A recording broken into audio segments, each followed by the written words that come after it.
It was the winter of 1959. A group of 9 experienced hikers, led by 23-year-old Igor Dyatlov, set out on a treacherous journey across the Ural Mountains in Soviet Russia.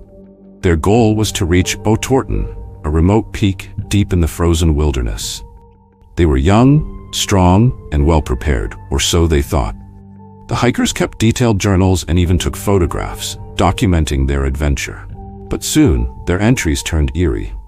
One of their last photos captures the group setting up camp, completely unaware that this would be their final night alive.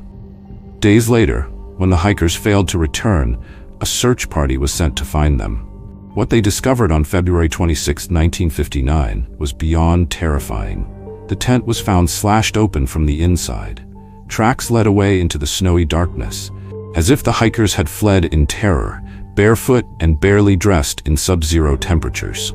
The first 2 bodies were found near a tree, half naked, with frostbitten hands stretched toward the sky, as if frozen mid-scream.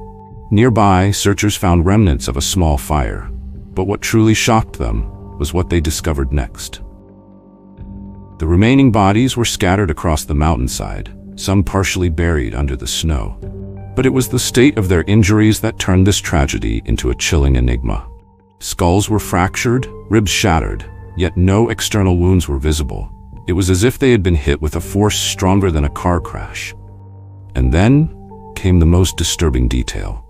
One of the hikers, Lyudmila Demnina, was found in a ravine with her tongue and eyes missing. Her body had no signs of an animal attack. The flesh had been surgically removed as if by something unnatural. To make things even stranger, traces of radiation were found on some of their clothing. What could have caused such a mysterious death? Some suspected secret Soviet weapons testing. Others whispered of something far more sinister. To this day, no one knows the truth behind the Dyatlov Pass incident. Was it a secret Soviet military experiment, an avalanche, or something more paranormal? A creature perhaps lurking in the mountains?